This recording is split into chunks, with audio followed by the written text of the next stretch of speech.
लहर के लिए वेट कर रही होती है। तब वो पानी के अंदर कुछ देखती है जो उसकी तरफ आ रहा होता है और देखने पर पता चलता है कि वो डॉल्फिन्स का एक ग्रुप है और वो डॉल्फिन्स नैन्सी के ऊपर छलांग लगाते हुए उसको पार करके जाते हैं और इसको देखते हुए बहुत ही खुश हो जाती है। फिर वो उन डॉल्फिन्स को फॉलो करते हुए जाती है तो वहाँ पर एक बड़ा ब्लू व्हेल होता है और ये ब्लू व्हेल वहाँ मरकर पानी में तैर रहा होता है और उसको देखकर वो डर जाती है और वापस जाने के लिए वहाँ से निकलती है। और उसी समय वहाँ पर एक बड़ी लहर आती है और उसमें वो सर्फ करने लगती है और तब उस लहर में से एक बड़ा शार्क इसके पीछे आकर इसको धक्का दे देता है। अब इस धक्के से नैन्सी पानी के अंदर गिरकर एक बड़े पत्थर से टकरा जाती है और किसी तरह तैरकर वो फिर से ऊपर की तरफ आ जाती है। फिर किस चीज ने मुझे धक्का दिया होगा ये वो सोच रही होती है कि तभी वो शार्क उसके पैर को काट कर खींचने लगता है और उसके पैर से बहुत ही खून बह रहा होता है और पानी के अंदर से वो दर्द में तड़प तड़प कर चिल्लाने लगती है। और फिर वो शार्क के सर पर जोर से अपने पैर मारती है और जल्दी से ऊपर आ जाती है और फिर देखती है कि वहाँ से किनारा बहुत ही दूर है और दूसरी तरफ मरा हुआ ब्लू व्हेल भी वहाँ होता है। इसलिए किसी तरह जान बचाने के लिए वो उस ब्लू व्हेल की तरफ जाती है और शार्क भी उसका पीछा करते करते पानी से बाहर आ रहा होता है। फिर वो तैरकर तुरंत ब्लू व्हेल की बॉडी के ऊपर चढ़कर बैठ जाती है और अब उसके पैर पर शार्क के काटने से घाव आया होता है और उसको बहुत ही खून बह रहा होता है। इसलिए खून को रोकने के लिए वो एक रस्सी को उस घाव पर बांध देती है और वो दर्द से काफी तड़प भी रही होती है। फिर वो किनारे में उन दो सर्फर्स को देखती है जो अपनी कार्स में चीजों को बांधकर वहां से निकलने होते हैं। अब उनको देखकर वो कहती है कि मुझे बचाओ मुझे बचाओ, लेकिन बेचारे वो उसकी आवाज ही नहीं सुनते क्योंकि ये बहुत दूर जो है। अब वो गाड़ी लेके निकल पड़ते हैं लेकिन फिर थोड़ी दूर जाने के बाद गाड़ी रोक देते हैं। अब ये फिर से चिल्लाती है कि मैं यहाँ पर हूँ प्लीज मुझे बचा लो, लेकिन अब भी उनमें से किसी को ये आवाज नहीं सुनाई दे रही होती है और उन्होंने गाड़ी इसलिए रोकी थी क्योंकि उनकी गाड़ी के नीचे कुछ फंस गया था। अब नैन्सी सोचने लगती है कि आगे करूँ क्या और तब वो पास में एक छोटी चट्टान को देखती है और शार्क भी उसकी तरफ तैर कर आ रहा होता है और तब नैन्सी उस वेल से एक बड़ी छलांग लगाती है और उसी समय शार्क वेल पर जोर से टकराता है और उसी फोर्स से वो वेल भी पलट कर नीचे गिर जाता है। लेकिन सही वक्त पर छलांग लगाकर वो तैरते हुए उस चट्टान पर चढ़ जाती है। लेकिन किनारा अभी चट्टान से काफी दूर है लेकिन नैन्सी के पैर का घाव गहरा होता है और उसके पैर से स्किन पूरी तरह से निकल चुकी है। और तब उसे एक आइडिया आता है और वो अपने इयरिंग्स को निकालती है जो नुकीली होती है और उस इयरिंग की मदद से वो अपने पैर की चमड़ी को सिल देती है और उसे सीते वक्त वो खुद को दिलासा देते हुए कह रही होती है कि दर्द नहीं होगा कुछ नहीं होगा बी पॉजिटिव। लेकिन उसे बहुत ही जबरदस्त दर्द हो रहा होता है और वो बेचारी दर्द में तड़प तड़प कर चिल्ला रही होती है। फिर किसी तरह वो चमड़ी सी भी लेती है और अपनी जैकेट निकालकर उस घाव पर बांध देती है और अब अंधेरा भी हो जाता है और रात में वो उस चट्टान पर लेट जाती है और जब ठंड लगती है तो उस घाव पर बंधे हुए जैकेट को निकालकर उसके एक सेब को फाड़कर वो घाव पर बांध देती है और बचे हुए जैकेट को खुद पहन लेती है। अब सोते समय उसको कुछ अजीब लगता है और उसके हाथ पर कुछ चढ़ रहा होता है और वो देखती है कि ये तो एक केकड़ा है जो उसके हाथ पर चढ़ रहा है। उसे भूख भी बहुत ज्यादा लगी है इसलिए वो उस केकड़ को खा लेती है लेकिन उसका टेस्ट इतना गंदा होता है कि उसको थूकना ही पड़ता है और तब पास में पक्षी आकर उस टूटी हुई चीज को खा लेता है। फिर वो पास में पानी में उसके सरबोर्ड को देखती है और सोचती है कि किसी तरह उसको लेकर मुझे यहाँ से बचकर जाना ही होगा। और फिर वो आसपास में देखकर पता करती है कि असल में वो शार्क कहाँ है और क्या वो अब तक अटैक करने के लिए वहीं पर है।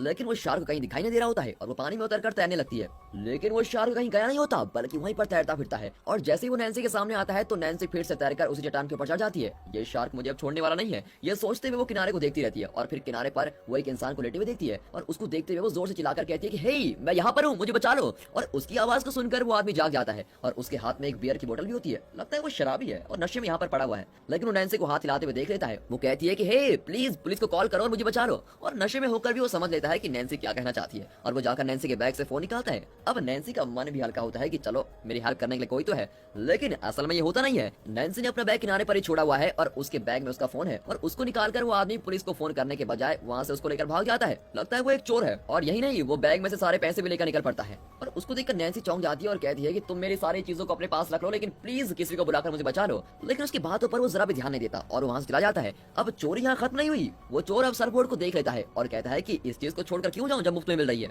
और इसके लिए वो पानी में जाकर तैरता है। और ये देखकर नैन्सी चिल्लाते हुए कहती है कि पानी में मत जाओ वहाँ पर शार्क है वापस चले आओ। लेकिन आपको तो पता ही है दोस्तों कि लालच कितनी बुरी बला है और इसी लालच के चक्कर में वो पानी में चला जाता है। अब कुछ समय बाद नैन्सी एकदम से चौंककर वहाँ देख रही होती है और फिर देखती है कि उस शार्क ने उस आदमी के 2 टुकड़े कर दिए हैं और उसका शरीर किनारे पर पड़ा हुआ है और उसे देखकर नैन्सी बिल्कुल रोने लगती है। अब यहाँ पर दोपहर हो जाती है और वो 2 सर्फर्स यहाँ पर सर्फिंग करने के लिए आते हैं और उन्हें देखते ही मुझे बचा लो ये कहकर नैन्सी चिल्लाने लगती है और उनसे ये भी कहती है कि तुम वापस चले जाओ पानी में शार्क है। और नैन्सी को देखते ही उनमें से एक सर्फर इसके पास आने लगता है और दूसरा सर्फर कहता है कि मैं किसी और को बुला के लेके आता हूँ। अब नैन्सी की धड़कनें बहुत तेज होती हैं और अब आगे क्या होगा ये सोचकर वो घबराई हुई रहती है। तभी अचानक शार्क पानी में छलांग मारते हुए एक सर्फर को पानी में पकड़ लेता है और इससे दूसरा सर्फर बहुत घबरा जाता है और वो नैन्सी की तरफ आने लगता है और उसी समय एक बड़ी लहर आती है और वो सर्फर गायब हो जाता है और नैन्सी उसको ढूंढने लगती है। तब वो सर्फर उसके पीछे से उस चट्टान पर चढ़ने लगता है। फिर नैन्सी उसको बचाने की कोशिश करती है लेकिन तब शार्क उस सर्फर को भी खींचकर अंदर लेके चल जाता है। अब नैन्सी घबराते हुए पानी देख रही होती है तब वो शार्क उसके पीछे बोर्ड को 2 टुकड़ों में तोड़ देता है और तब नैन्सी को लगता है कि शार्क उसको धमका रहा है कि अगर पानी में उतरोगे तो तुम्हारा भी यही हाल होगा। और फिर नैन्सी वहीं पर लेट जाती है और उसे कुछ समझ नहीं आ रहा होता है कि करूँ क्या, कोई तो यहाँ पर आ भी नहीं रहा है मेरी मदद करने के लिए। अब शार्क भी उसके आसपास ही तैरता रहता है। अब नैन्सी के पास एक पंछी खड़ा रहता है और वो बेचारा उड़ नहीं पाता क्योंकि उसके एक पंख में घाव है। और अब क्योंकि नैन्सी एक ऑर्थो मेडिकल स्टूडेंट है और वो उस घाव को ठीक करना भी जानती है और उस पंछी के दर्द को मिटाने के लिए उसकी हेल्प करती है। फिर वो उस सर्फर के हेलमेट को पानी में देखती है जिसमें कैमरा भी लगा हुआ है और वो तय करती है कि किसी तरह उस हेलमेट को निकालना ही होगा। लेकिन शार्क उसके आसपास घूम रहा है। होता है और तब उससे एक आइडिया आता है। उसके पास वॉच होती है और वो ये पता करती है कि शार्क को उस तक पहुंचने के लिए कितना समय लगेगा और चेक करने पर पता लगता है कि 32 सेकंड, यानी कि शार्क अब जहां पर है वहां से नैन्सी के पास आने के लिए 32 सेकंड लगेंगे। और फिर शार्क जैसे उससे दूर जाता है वो जल्दी से टाइमर सेट कर लेती है और उस हेलमेट को निकालने के लिए उसके पास जाती है, लेकिन वो मिस हो जाता है और समय समाप्त होने के कारण वो उसको निकाल नहीं पाती। फिर वो फिर से टाइमर सेट करके पानी में जाती है और इस बार वो उसको निकाल लेती है और फिर चट्टान पर लेके आ जाती है और तब उसके पीछे से शार्क बाहर आता है और अपना मुंह खोलता है और नैन्सी डरकर पानी में गिर जाती है। फिर शार्क उसका पीछा करते हुए आता है और वो पानी के अंदर किसी पौधों पर फंसता है और उसके मुंह में जलन भी होती है और वो फिर पीछे हट जाता है और ये नैन्सी भी नोट करती है और वो उस चट्टान पर जाकर फिर चढ़ जाती है। फिर वो उस कैमरे में रिकॉर्ड किए गए वीडियोस को प्ले करके देखने लगती है और वो उस शार्क की वीडियो को जूम करती है। तब देखती है कि शार्क के मुंह में कोई चीज चुभ गई है। फिर वो पानी में कैंटीना को देखती है जिसे हेल्प के लिए छोड़े जाते हैं और वो इससे काफी दूर होता है। फिर वो उस हेलमेट पर शार्क के दांत को देखती है जो टूटकर उसमें फंसा हुआ होता है और उसको निकालकर वो अपने पास रख लेती है। फिर वो उस कैमरे में खुद की वीडियो रिकॉर्ड करने लगती है और कहती है कि मेरा नाम नैन्सी है, मैं इस समुद्र के बीच में फंस गई हूँ और एक शार्क के अटैक के कारण मैं यहाँ से निकल नहीं पा रही हूँ और उससे बचने के लिए एक छोटी चट्टान पर बैठी हुई हूँ और इस चट्टान के आसपास एक बड़ी ब्लू व्हेल की डेड बॉडी भी पड़ी हुई है और यही लैंडमार्क भी है। अगर आपने इस वीडियो को देख लिया है तो प्लीज पुलिस को बुलाकर मेरी हेल्प कीजिए। मैंने 2 दिन से कुछ भी नहीं खाया है और यहीं पर बचकर बैठी हुई हूँ। मेरे पैर पर शार्क ने काट लिया है और बहुत खून भी बह रहा है, प्लीज मेरी मदद कीजिए। और अगर आप लोग मुझे बचा नहीं पाएंगे और अगर मैं जिंदा नहीं रही तो इस वीडियो को प्लीज टेक्सास में मेरी फैमिली तक पहुंचा देना और यही मेरी आखिरी इच्छा भी है। अब इस तरह से उदास होकर वो बेचारी वीडियो रिकॉर्ड करती है और उसको पानी में दूर फेंक देती है। अब वो हिम्मत जुटाकर सामने वाले एंटीना तक किसी तरह पहुंचने की कोशिश करती है, लेकिन वो शार्क इसके पास तैरता ही रहता है। अब उसके सामने और भी मुसीबत आकर खड़ी होती है और वो ये है कि उसके रास्ते में काफी जेलीफिश भी है और प्रॉब्लम यह है कि जेलीफिश अगर नैन्सी की स्किन को टच करते हैं तो स्किन में बहुत जलन महसूस होगी। लेकिन फिर वो इस सिचुएशन का फायदा उठा लेती है। वो सोचती है कि पिछली बार जब शार्क पौधे पर फंसा था तो उसको जलन हुई थी, तो ठीक वैसे ही अगर जेलीफिश शार्क को टकराएगी तो उसको जलन होगी। और फिर वो तय करती है कि शार्क को इन जेलीफिश के बीच में फंसाकर वो उस एंटीना तक पहुंच जाएगी और वो सही वक्त पर पानी में जाती है और तैरते हुए उन जेलीफिश के बीच से उन्हें टच किए बिना समर कर जाती है। लेकिन गलती से वो एक बड़ी जेलीफिश को टच कर लेती है और उससे होने वाली जलन से उसको और तड़प होती है और शार्क भी इसके पीछे आ रहा होता है और वो किसी तरह तैरकर एंटीना के पास जाने लगती है। और जैसे ही वो एंटीना के पास पहुंचती है तो शार्क नीचे से उस एंटीना को धक्का देता है और वो हैंडल टूटकर नैन्सी पानी में गिर जाती है। लेकिन ये अभी भी शार्क का शिकार नहीं बनती, बल्कि वो उस हैंडल को शार्क के सर पर जोर से चुभा देती है। अब शार्क उस दर्द से परेशान होकर वहां से चला जाता है और इस सिचुएशन को यूज करके वो एंटीना पर चढ़ जाती है और सेफ रहती है।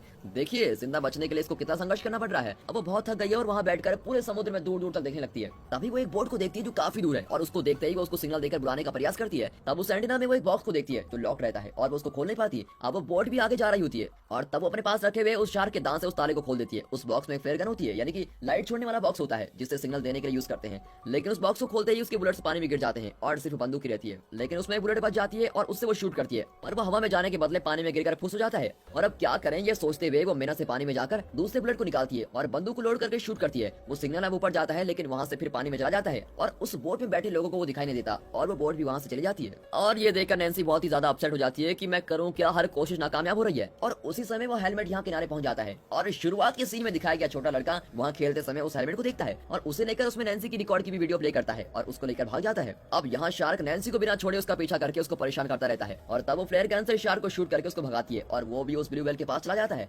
लेकिन वो व्हेल के पास जाते ही झट से पलटकर फिर नैन्सी के पास आने लगता है और तब उसे कुछ याद आता है।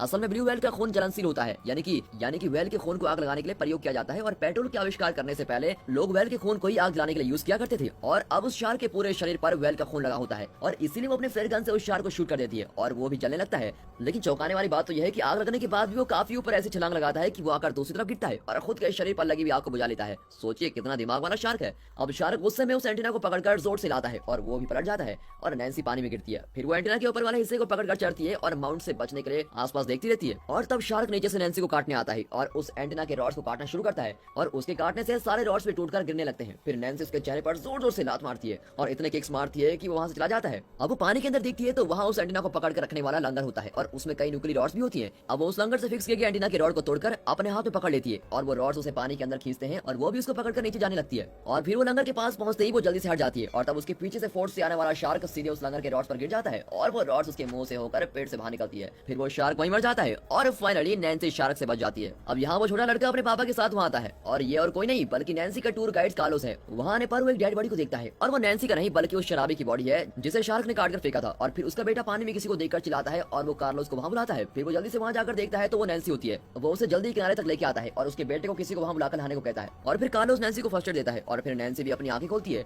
वो किनारे पर पहुंच गई है, ये पता चलते ही उसके मन को काफी शांति मिलती है और मैं बच गई हूँ कहकर दोबारा वहीं लेटे बैठी रहती है। अब 1 साल बाद के सीन को दिखाते हैं। अब नैन्सी बिल्कुल ठीक हो चुकी है और वो टेक्सास के बीच पर आकर अपनी बहन को सर्फिंग सिखा रही होती है। और तब उसके पापा उसको आकर कहते हैं कि बेटा, समुद्र में सर्फिंग करते समय तुम इतनी बड़ी मुश्किल में पड़कर संघर्ष करके बचकर आई हो और अब उसी हिम्मत और आत्मविश्वास के साथ तुम फिर से समुद्र में जा रही हो। तुम्हारे इस साहस को देखकर मुझे बहुत ही गर्व महसूस हो रहा है। और ये सुनकर नैन्सी उन्हें स्माइल देती है और वो अपनी बहन को सर्फिंग सिखाने में बिजी हो जाती है। फिर दोनों एक साथ सर्फिंग करते हुए दिखाकर ये मूवी यहाँ पर